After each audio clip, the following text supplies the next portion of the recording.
It's official. We are competing in a beauty pageant this year. Hey Salceologists, welcome back to my channel. I know it's been a very long time since I've posted stuff. Honestly, there's just been so much happening and I thought I would update you on what we've gotten ourselves into this month. If you're an OG subscriber and you've been watching my vlogs for a while, you would have recalled that a very long time ago, this time last year, I posted a vlog of me going to a Filipino fiesta here in Melbourne when I was here for a weekend. At the end of the vlog, I put my name down as an expression of interest to be a contestant in next year's pageant. Next year happens to be this year. And the pageant and the fiesta is happening again at the end of this month. I'm currently filming this at the start of June 2025. And the fiesta is running again at the Queen Victoria Market on the 28th and 29th of June, which is 4 weeks away as I'm filming this. I got a call to ask if I wanted to compete. And I said yes. So yeah, we're competing. So let's backtrack a bit. So when I put my name down as an expression of interest last year, I hadn't heard from the pageant managers or anything like that for a good 9 to 10 months. I just assumed that they either lost my number because the way I put down my name to express my interest was just like a random piece of paper like that we got from somewhere, like a stall, and then just kind of put my name down and just gave it to the guy. I thought that he lost my details or that I wasn't suited for the competition. Sometimes these competitions have age limits. You know, most of the time, if you're over 30, you can't compete in these types of pageants. But, you know, this one was a little bit flexible because it was more of a community one, not like a big, like, Miss Universe, Miss World one. So I just assumed it was either because of my age or that I wasn't what they were looking for, or they lost my number and my name and I just never heard from them. Then at the start of last month in May, I remember just working from home on a random Monday afternoon and I get a phone call from he rang me and he was like, "Hi Angela, I don't know if you remember me, but I'm the pageant manager of the fiesta from last year. You put your name down as an expression of interest. We are finalizing our candidates and recruiting them for this year's pageant. I was just wondering if you were still interested in competing." And I was like, what? I wish you guys saw my face when I got that call because it was so random. I completely forgot about the pageant and I just thought, nah, they didn't want me. So I was a bit shocked when I got that call. After like asking a whole bunch of questions, I was like, yeah, sure. I'm not gonna lie, when I got the call and I got asked to join, I hesitated a little bit. Not because I didn't want to do it. I thought it was such an exciting opportunity, but I was just a bit nervous because it's something very out of my comfort zone. In my head, I was like, maybe don't do it anymore, say no. But then, you know, as you guys know, my motto when it comes to opportunities is say yes, stress later. Wow. So that's what we did. We said yes, and we're stressing about it now. In a good way, though.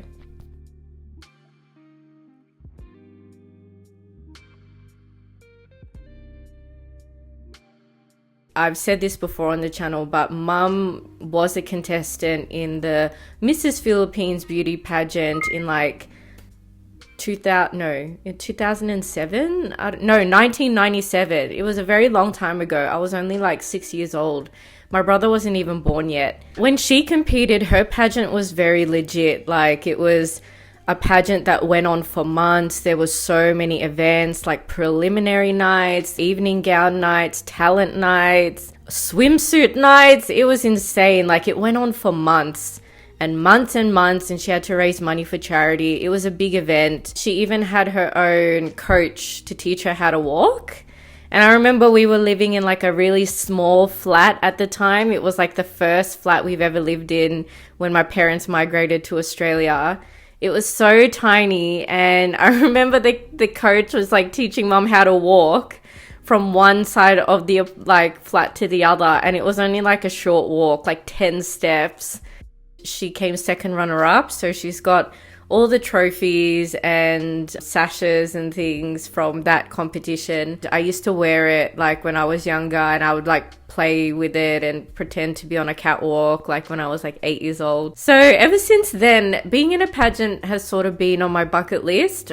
Back when I was a bit younger, I don't really have the confidence back then. I didn't believe that I was good enough or pretty enough or skinny enough. I was a massive nerd. Like, I need to show you guys pictures of what I used to look like when I was young, because I was nerdy as all hell. And I don't know what it is, but I'm the most confident now in my body, in myself, in who I am. So I thought there's no better time to do this than now.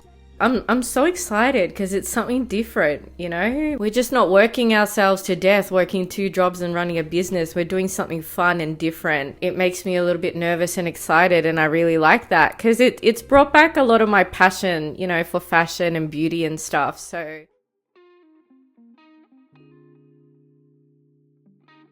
competing in a beauty pageant is so different. You are literally being judged for the way you look, you know, what you're wearing, and I guess the way you carry yourself throughout the entire pageant. I'm very used to people judging me according to my intellect and my brain, because that's what I do for work. I'm in STEM. It's very out of my comfort zone because I don't usually put myself in positions where I'm being judged purely on the way that I look. So I don't know, it's gonna be interesting.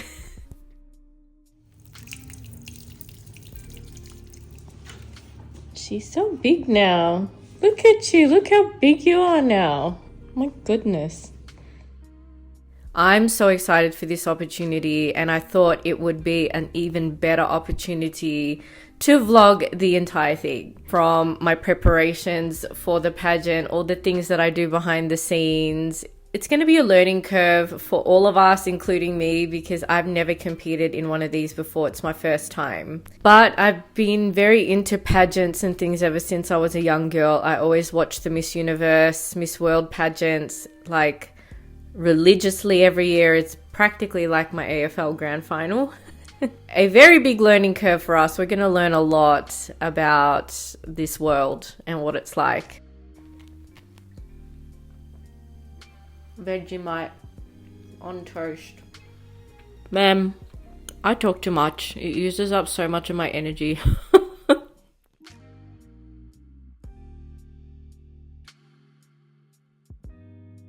So when we have these public gatherings like festivals, fiestas here in Australia, overseas, there is always a beauty pageant at the heart of each event. And this is the center spectacle or event that people come to these festivals for. They come far and wide to watch the women compete. Last year's pageant was very small. There was only one winner announced.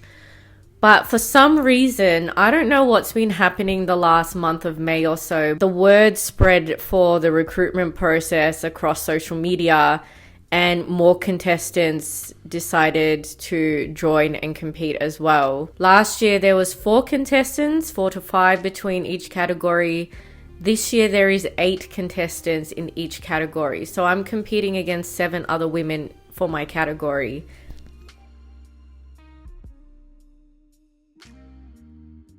So for a pageant like this, there is a set of Miss Philippines contestants. They're usually contestants below the age of 30.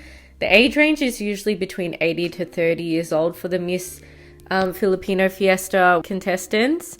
So they're very young, okay? And then there will be a Mrs. Philippines, which is anyone 30 and above. I was meant to be in the Miss category because I'm not married, but because I'm over the age of 30, I'm 33 years old, turning 34 this year. They needed to wait to place me in a particular section. So last week, I got a call from the pageant manager, and he was like, look, Angela, you're the only 33-year-old competing in the Miss Philippines. All your competition are 20-year-old girls.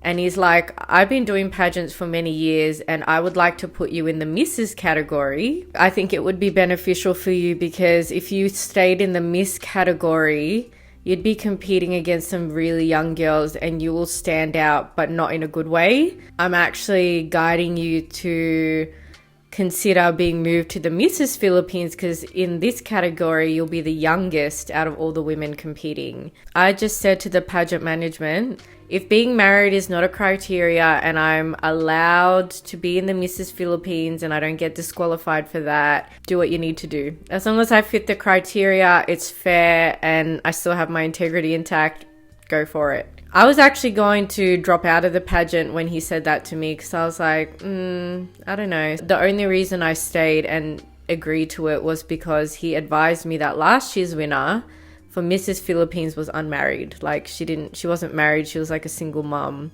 So I was like, all right then, cool.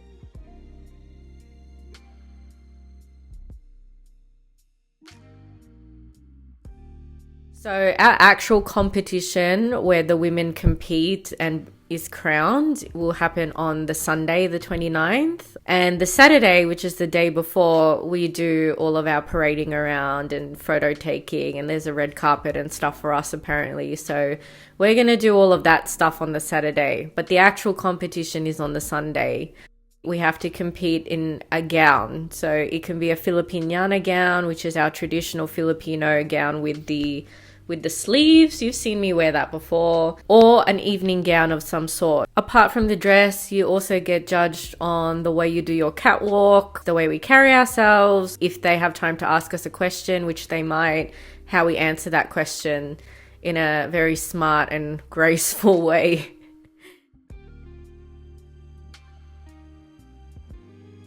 So I've been doing a lot of research into the Filipino culture in terms of fashion and the Filipino roots. I've been looking on Etsy and all these different places to find gowns and accessories. I've actually found a gown, and I actually got lucky with this particular gown. When I saw it, I fell in love with it. At the moment, it's getting altered, so I can't actually show you the gown yet, but when it comes back to me, I will show you guys the whole outfit and talk to you guys about where I got it from.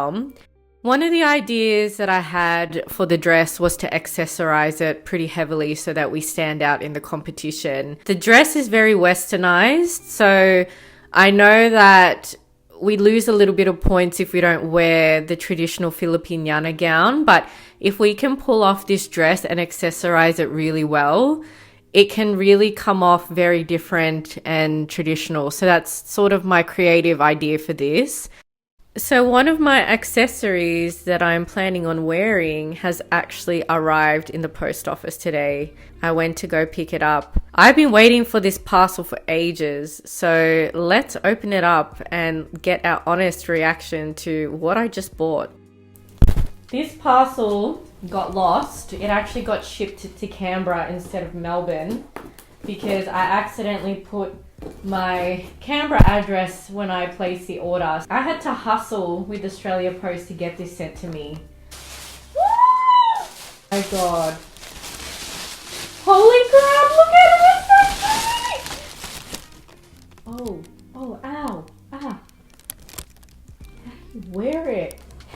That is what is in my parcel right now. It's a sun crown. Like, sun symbolism is very important to Filipino culture. It's actually on our Filipino flag. You'll notice that in Filipino culture, when they're wearing traditional Filipino outfits or jewelry and accessories, the sun symbolism shows up a lot. I was on Instagram once and I saw a Filipino model wear it, and I was like, that would be so awesome to wear.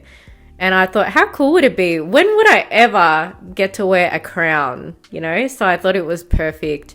So I actually did a bit of research to see who was making them, how to make them. I was trying to see if I could make them myself, but it was just too much work. I didn't have a lot of time. So I was like, I might as well just pay a professional to make them for me.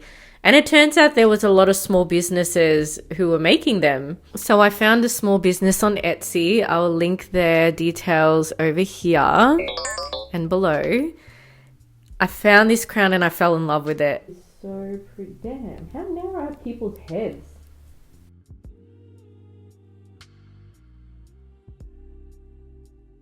So at this point, because all the contestants have been recruited now, they have added us all in a Facebook group chat with the pageant managers and people who are managing the contestants as well. And we will all have a meeting for the first time on Monday, which is a couple of days away. They'll be talking to us about how the pageant is going to work on the day, what we're getting judged for, all the information that we need to know. So it's really important that we go to this because it's the only time we get to meet before the actual competition. And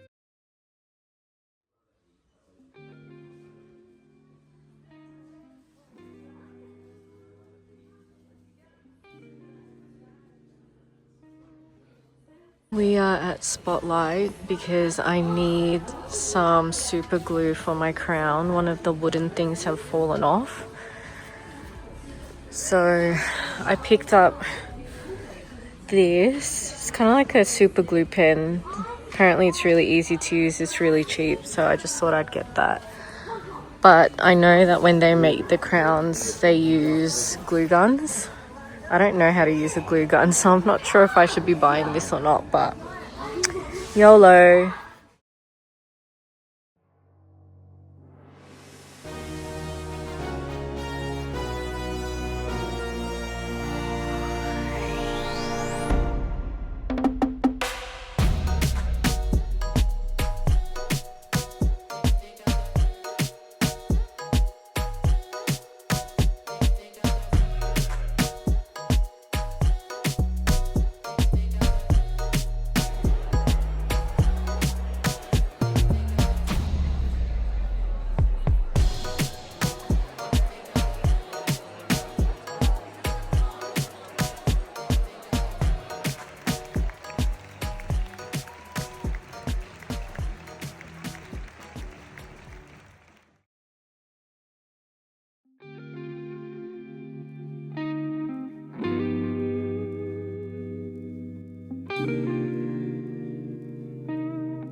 Check out my vanity setup. We've got her back in my room again. Exciting.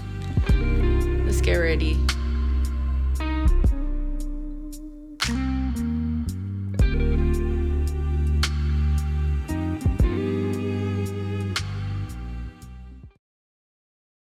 The master's life.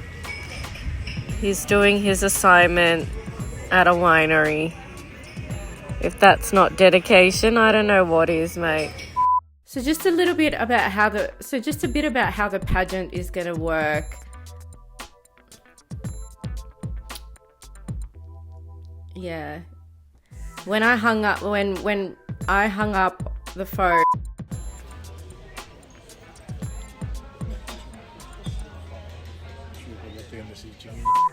Ew, is that a molecule? Yuck. Just because we're competing in a beauty pageant doesn't mean that we're not a STEM woman, okay?